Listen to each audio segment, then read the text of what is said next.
ஒரு ஆற்றங்கரையில் 2 பெரிய மரம் இருந்தது. அந்த வழியாக வந்த ஒரு சிட்டுக்குருவி மரத்திடம் கேட்டது. மழைக்காலம் தொடங்க இருப்பதால் நானும் என் குஞ்சுகளும் வசிக்க கூடு கட்ட அனுமதிக்க முடியுமா என்றது. முதலில் இருந்த மரம் முடியாது என்றது. அடுத்த மரத்திடம் கேட்டது.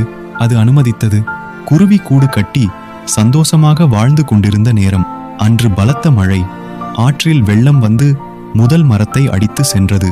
தண்ணீரில் இழுத்து செல்லும் பொழுது குருவி சிரித்து கொண்டே சொன்னது, எனக்கு வசிக்க கூடு கட்ட இடமில்லை என்று சொன்னதால் இப்போது தண்ணீரில் அடித்து செல்லப்படுகிறாய் என்றது. அதற்கு மரம் கூறிய பதில், எனக்கு தெரியும், நான் வலுவடைந்து விட்டேன். எப்படியும் இந்த மழைக்கு நான் தாங்க மாட்டேன். தண்ணீரில் அடித்து செல்லப்படுவேன்.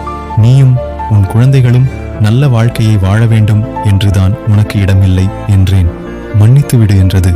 உங்களை யாரும் நிராகரித்தால் அவர்களை தவறாக நினைக்காதீர்கள்.